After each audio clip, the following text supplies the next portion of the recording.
A ver, ahí Ahí estamos, estamos. ahí estamos Bueno, filmando. bueno, el material vamos a presentarlo por distintos movimientos que se fueron produciendo a lo largo del tiempo. Es un niño que vamos a llamar Catito y eh, lo conozco estando él en un hospital de día. ¿M? Y alguna data inicial tiene que ver con que los padres ambos son profesionales. Vivían y ejercían su profesión en una provincia, si bien no eran oriundos de allí, del interior del país, y ellos deciden regresar porque tiene un diagnóstico inicial Catito de autismo de la infancia, autismo infantil. Y para darle mejor tratamiento, por eso vienen a Buenos Aires. ¿M? Trabajan en medicina y hay algo llamativo, el padre es pediatra y llegó a ser a tener cargos importantes, llegó a ser conductor de un hospital en la parte de pediatría y eh, se marca ahí como en las entrevistas con ellos, una persona muy ocupada, pero además llamativamente muy ocupada durante el embarazo de su primer hijo. ¿M? Eh, Él es el que asiste a la madre durante todo el tiempo de embarazo. Él es el que le realiza controles y si deciden que va a tener a Catito en un hospital, en una clínica, pero la intervención hasta el momento del nacimiento, el control del embarazo lo ejerce el padre. ¿M? La madre no se pronuncia si fue aceptado a esta decisión del padre, es decir, la tomó, pero no se pronuncia en estar de acuerdo o no estar de acuerdo. Y lo que cuenta es que él estaba de guardia el día que empieza con las contracciones, lo llama y como no estaba cercana la guardia del hospital donde estaba, tarda en llegar y ella creyó que iba a nacer su hijo en la casa. Y no tenía ninguna forma, salvo a la vieja usanza de poder recibir al niño. Llegan a tiempo y nace Catito. Las características es algunas pequeñas referencias que voy a hacer, porque no es el centro en el que quiero quedarme, es que el padre, así como ejerció el control durante el tiempo del embarazo, también va a ser el que va a guiar los modos de lactancia de su hijo y los modos de cuidado. Es decir, se rige ahí una crianza en donde la particularidad es que el padre le dice cuántos minutos tiene que estar en un pecho y cuántos en otro. Y eso está estipulado así. Y la madre tampoco disiente con él, ni tampoco podemos decir, lo aceptan los hechos, pero no hay como, bueno, es así, ¿no? Es decir, no hay ninguna situación particular. Voy a reservarme allí de comentarios para que justamente el material sea lo más eh, alejado de interpretaciones por mi parte, ¿no?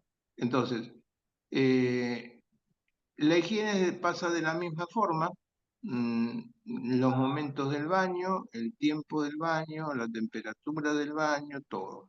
Bueno, para el padre la madre era añosa, tenía en ese momento del embarazo 31 años. Esto fue tema en algún momento de las entrevistas, de acuerdo a los manuales que había y a lo que él había estudiado, 31 años para ser madre primeriza arañosa. ¿Mm? Entonces, estos datos van a ser importantes porque en el regreso, para que esto se produzca, el padre viene primero a, a Buenos Aires, la madre viene posteriormente, y en eso posterior, una de las recuperaciones que hace la madre es que el padre era muy observador de su hijo y cuando lo ve que bajan del avión, viene caminando, el padre dice que su hijo camina mal. Por lo tanto, a partir de ese tiempo, cercano a los 2 años, ya en esa época, empieza Catito con todo esa, esa situación de tener que usar zapatos ortopédicos con plantillas. Cuando digo ortopédicos, porque también tenían un taco especial y eran muy poco flexibles esos zapatos, ¿no? Muy rígidos. Bueno, la primera parte que quiero comentarles es que él no habla, dice algunas palabras, pero no tiene la posibilidad de armar frases en ese primer tiempo y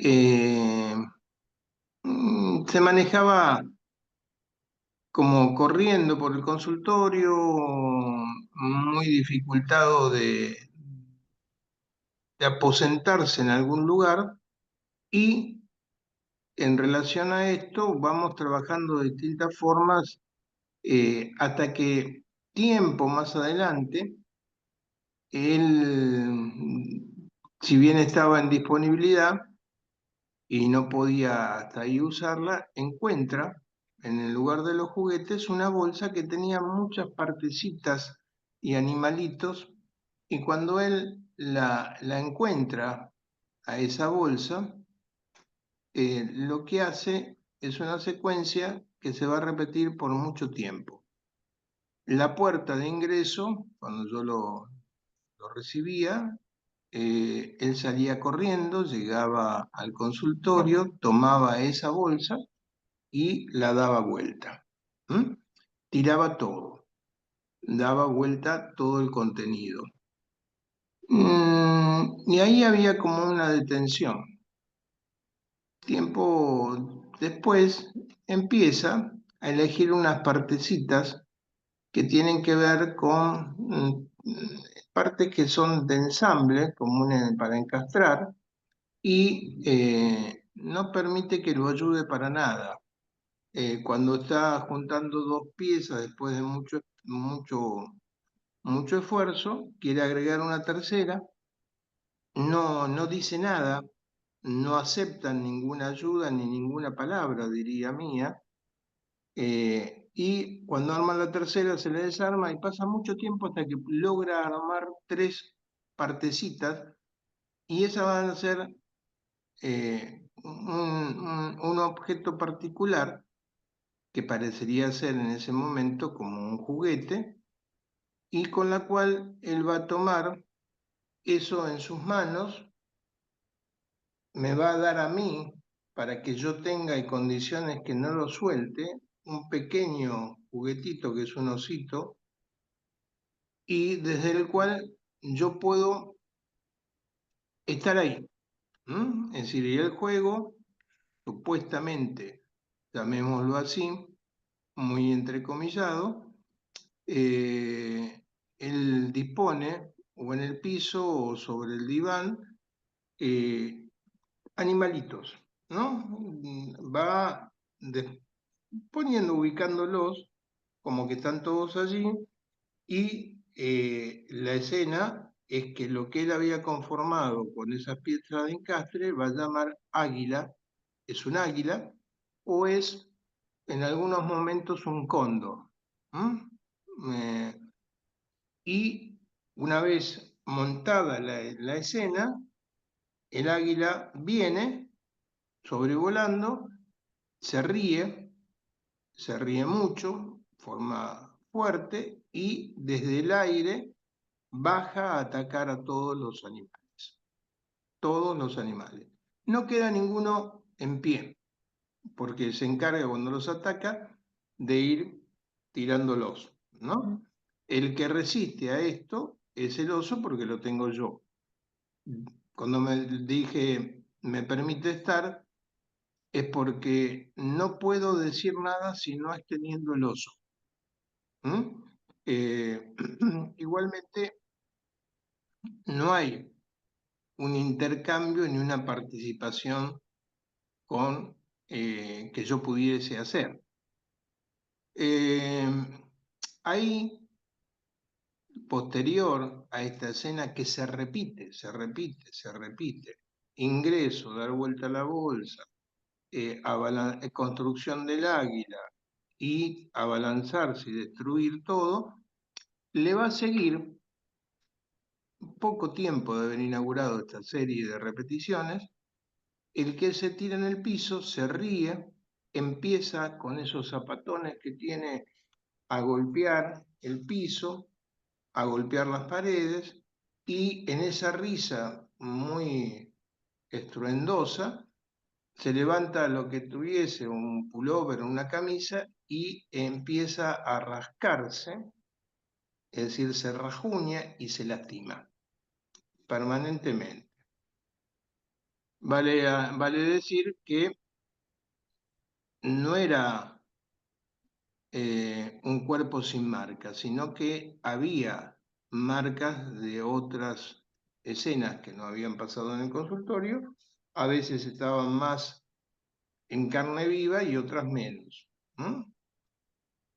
Una escena donde intervengo desde la palabra, tapaba mi palabra elevando su risa y no permitía nada, y yo tenía que acudir a tratar de que no se siguiera lastimando.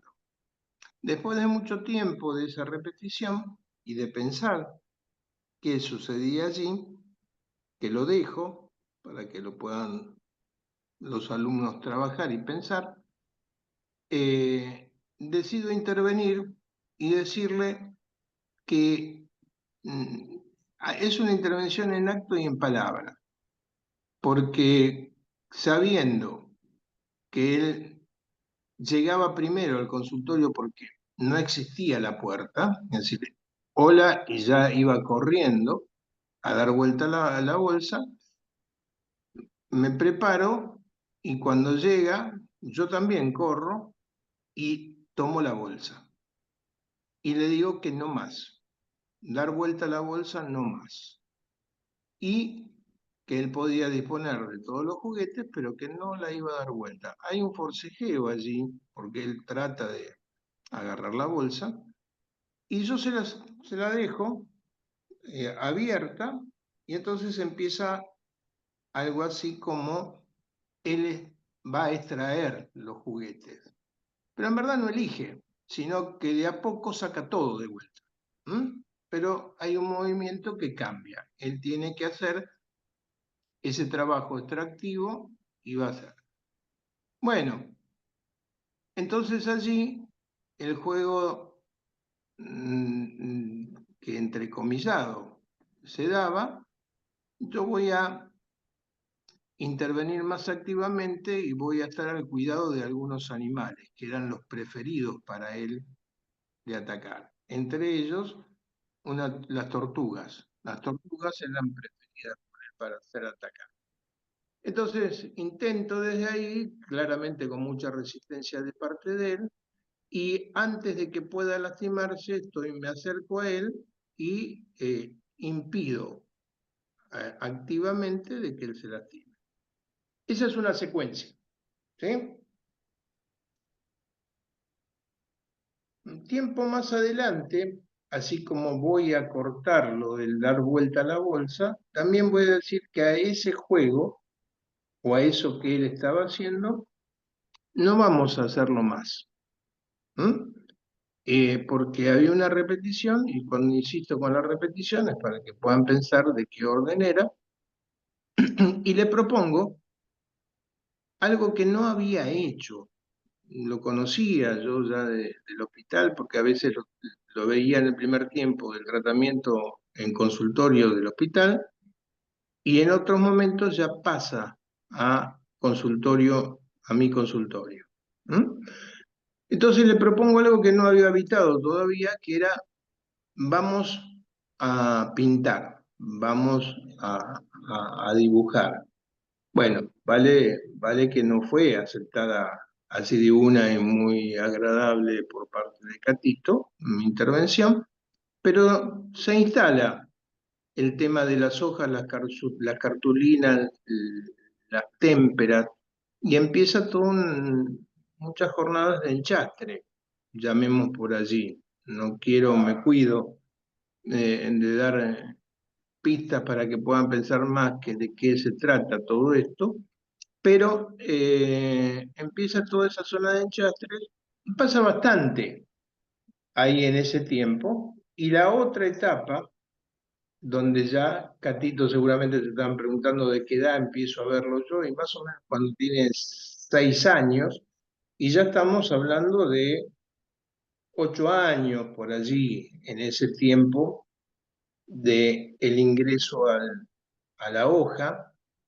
En un momento dado, él me dice que le dibuje un nene, que quiere que le haga el dibujo de un nene. Observen que de entrada decía que no tenía más que algunas repeticiones de palabras, gritos, sonidos y demás, y acá, a su manera, me comunica esto. Hago el dibujo que va a ser particularmente como una silueta, y el porqué de la silueta y no un niño es porque trato ahí de diferenciar el pedido de él a un niño dibujado que sea un niño mío. ¿M? Entonces dejo ahí el margen para que él pueda, como pueda, marcar a ese niño que me había pedido. ¿M? Es decir, ayudo en esa forma, en ese dibujo, y se empieza a dar otra serie. La serie que se da allí es que antes del término de la sesión, y mucho antes de que yo le dijera que había que irse, él raya, hace líneas con marcadores y raya todo con todo el cuerpo, cabeza, pies, tronco, todo del niño. Lo raya. Y aparece una evocación de la risa que estaba con el águila. ¿Mm? Termina allí rayada. Se da muchas veces este rayar, y yo intervengo sobre la hoja tratando de ver cómo limitaba ese rayado, intentando conservar el niño que él me pedía, que no fuera rayado, porque no era que quería pintar, quede claro, sino era como muchas rayas. En ese tiempo, él por momentos dibujaba a su manera, que después les puedo acercar algunos de los dibujos. Él decía dinosaurios, Mm. y los dinosaurios no eran claramente dinosaurios, eran una serie de garabatos, pero la cualidad es que estaban erectos y desde su boca eh, había trazado de rayos, y de rayos que destruían. ¿M? Abajo no había ni animalitos, sino había algunos pequeños trazos que podríamos decir que no nombraba, de los que eran atacados por esos rayos. ¿Sí? Bueno, sigo con la secuencia de los niños, hago distintas intervenciones tratando de duplicar un niño y otro niño para ver si alguno se salva, y los que yo dibujara en las intervenciones terminaban todos rayados. Entonces ahí vemos que al tiempo, y bastante tiempo, era el niño que además había rayado, le empieza a hacer alrededor óvalos. Lo empieza a encerrar. Lo empieza a encerrar con 2 o 3 trazos en forma de óvalo y queda ahí. Entonces tenemos un niño rayado y un niño rodeado con esos trazos. No hace referencia a qué son esos.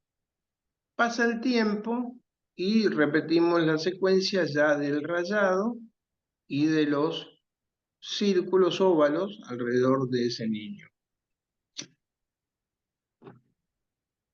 En esa situación, en un momento me dice que eso es un armario. Es un armario. Entonces, tenemos a un niño dentro de un armario y a un niño rayado dentro de un armario.